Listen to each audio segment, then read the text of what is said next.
প্রেরণা ভট্টাচার্য থেকে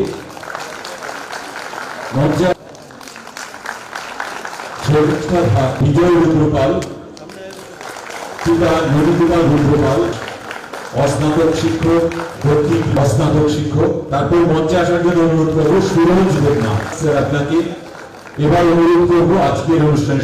offer letter পেয়ে তো খুবই ভালো লাগছে। আমরা 2022 এর ক্যান্ডিডেট ছিলাম। একদমই ট্রান্সপারেন্ট, যারা পাশ করেছে তাদেরই চাকরিটা দেওয়া হয়েছে। আমাদের অনেকবারই ভেরিফিকেশন করা হয়েছিল, অনেকবার 2-3 দফা আমাদের ভেরিফিকেশন করা হয়েছিল। তারপরে আজকে ফাইনালি আমাদের অফারটা দিলেন সিএম স্যার, খুবই ভালো লাগছে। আমি মুর্শিদা বেগম, আমার বাড়ি সিপাহীজলা ডিস্ট্রিক্টে সোনামুড়াতে। আমার অনেক দিনের স্বপ্ন আজকে পূরণ হলো। আমার বাবা শিক্ষকতা পেশার সঙ্গে জড়িত ছিলেন, আমিও আজ আমার স্বপ্ন পূরণ করতে পেরেছি। গভর্নমেন্টের ট্রান্সপারেন্সি যে সিস্টেম, তার কারণে আমাদের স্বচ্ছ নিয়োগ নীতির মাধ্যমে নিয়োগ প্রক্রিয়ার জন্য আমি অনেকটাই খুশি। আমি জাস্ট পরীক্ষাতে পাস করেছি এবং পরীক্ষায় পাস করার পরেই অফারটা পেয়েছি। কারোর কাছে আমার যেতে হয়নি, কোনো মিছিলে দৌড়াতে হয়নি, কোনো মিটিংয়ে দৌড়াতে হয়নি। তো এটা খুবই স্বচ্ছভাবে পেয়েছি। তো এটার জন্য সরকারের কাছে এবং আমার মানিক সাহা স্যারকে অনেক ধন্যবাদ। নমস্কার, আমার নাম সাবির হোসেন। আমি আজকে ইউজিটি অফার পেয়েছি। ধন্যবাদ জানাই ত্রিপুরা সরকার এবং মুখ্যমন্ত্রী তথা মানিক সাহাকে, যিনি আমাদের আজকে স্বচ্ছ নিয়োগ নীতির মাধ্যমে আমাদেরকে অফার লেটার দিয়েছে। এই জন্য আমি অসংখ্য ধন্যবাদ জানাচ্ছি ত্রিপুরা সরকারকে। আজকে এই অফারটা পেয়ে আসলে আমি সত্যি খুবই আনন্দিত এবং খুবই খুশি। এতদিনের পরিশ্রমের ফল, এত অপেক্ষার পর, এত পরিশ্রমের পর, এত পরীক্ষায় এত পাস করার পর, মানে এত স্বচ্ছভাবে মানে এই পরীক্ষাতে পাওয়ার পর, মানে এই অফারটা পাওয়ার পরে যে কি আনন্দ হচ্ছে, কি খুশি হচ্ছে, এটা বলে বোঝানো যাবে না। তো এটা মানে একদম কি বলবো, কি মানে ভাষা বলে বোঝানো যাবে না, মানে এত আনন্দ হচ্ছে। ডক্টর মানিক শাহ মহোদয়কে অসংখ্য ধন্যবাদ জানাচ্ছি যে আমাদের আজকে অফার যে প্রোগ্রামটা আছে ওইটার জন্য, এবং আমি খুবই আনন্দিত আজকে আমরা অফার পেতে চলছি। এবং এই যে স্বচ্ছতার মাধ্যমে এই যে আমাদেরকে অফার দেওয়া হচ্ছে, স্যারও বলেছেন যে কোনো এমএলএ মন্ত্রী বা আধিকারিকের বাড়িতে যেতে হয়নি। আমরা নিয়মিত পড়াশোনা করে পরীক্ষায় পাশ করে নিজের পরিশ্রম দিয়ে তারপর স্বচ্ছতার মাধ্যমে আজকে আমরা সবাই অফার পেতে চলছি। তার জন্য ত্রিপুরার সরকারকে আবারও আমি অসংখ্য ধন্যবাদ জানাই এবং আমাদের মুখ্যমন্ত্রী স্যারকেও আমি অসংখ্য ধন্যবাদ জ্ঞাপন করছি।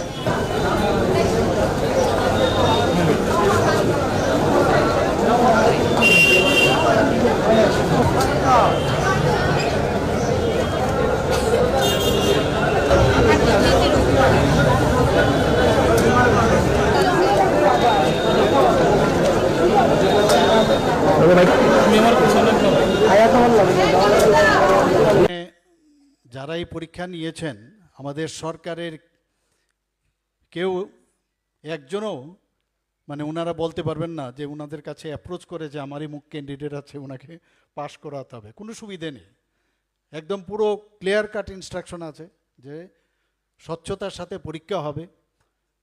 তো সেই কাজটা কিন্তু ওনাদের অনেক পরিশ্রম লেগেছে, সেই পরিশ্রম ওনাদেরকে আমি ধন্যবাদ দেব যে ওনারা এই পরীক্ষাটা সম্পাদিত করেছে।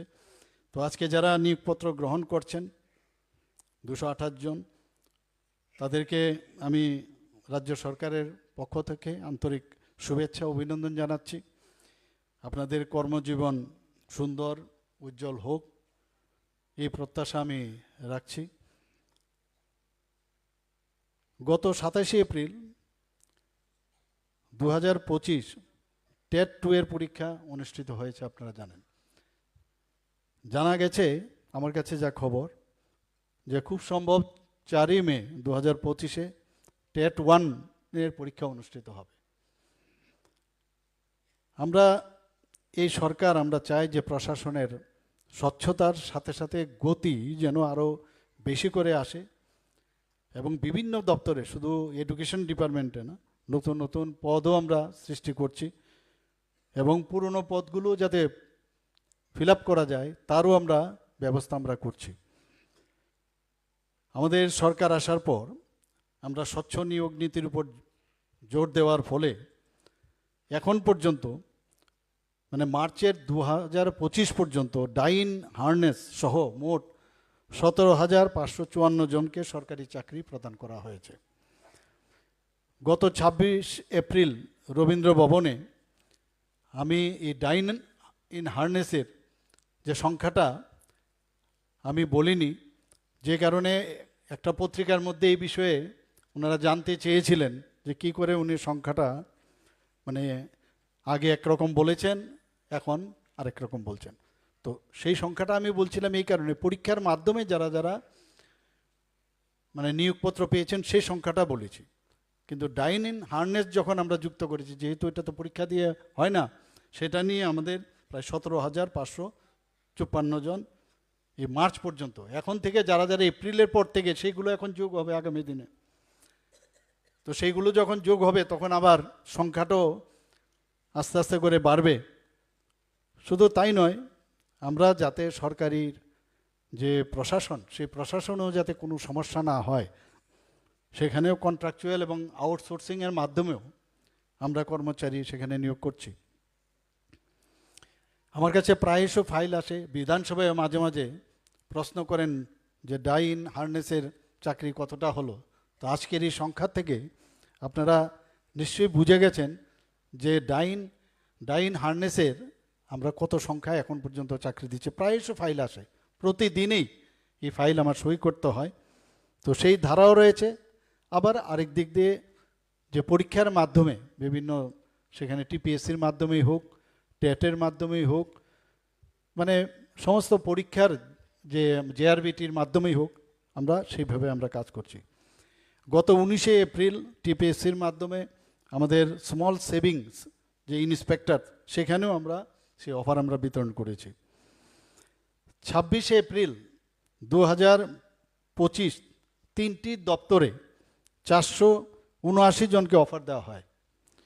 সমাজ কল্যাণ ও সমাজ শিক্ষা দপ্তরে 126 জন, পূর্ত দপ্তরে জুনিয়র ইঞ্জিনিয়ার পদে 197 জন, ত্রিপুরা স্টেট কোঅপারেটিভ ব্যাংকে 156 জনকে নিয়োগপত্র দেওয়া হয়েছে।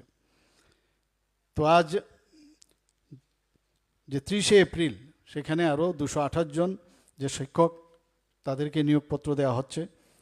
এবং এতে করে 2025 সালের মানে আজকে পর্যন্ত 3,554 জন এই সরকারি চাকরির নিয়োগপত্র পেয়েছেন এবং কর্মরত রয়েছেন। আমরা বারবার, সেটা আমার মাননীয় চিফ হুইপ বলেছেন সেটা, যে আমাদের এখানে এখন পর্যন্ত আমাদের সরকার আসার পর যতগুলো আমরা চাকরি দিয়েছি, কোথাও কিন্তু যে চ্যালেঞ্জ হয়েছে, আর চ্যালেঞ্জ যদি হয়ও, সেইগুলো মানে এমনভাবে আমরা চাকরি দিয়েছি, আমরা জানি সেগুলো চ্যালেঞ্জ হলেও কোনো কাজের কাজ কিচ্ছু হবে না। স্বচ্ছতার সাথে আমরা নিয়োগপত্রগুলো দিয়েছি এবং নিয়োগ করেছি।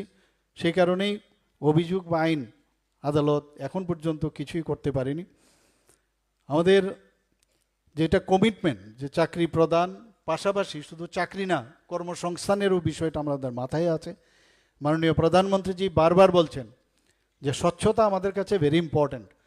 উনি এক জায়গায় বলেছেন, গত যে আমি অফার বিতরণ করেছিলাম সেখানে আমি এই কথাটা বলেছি,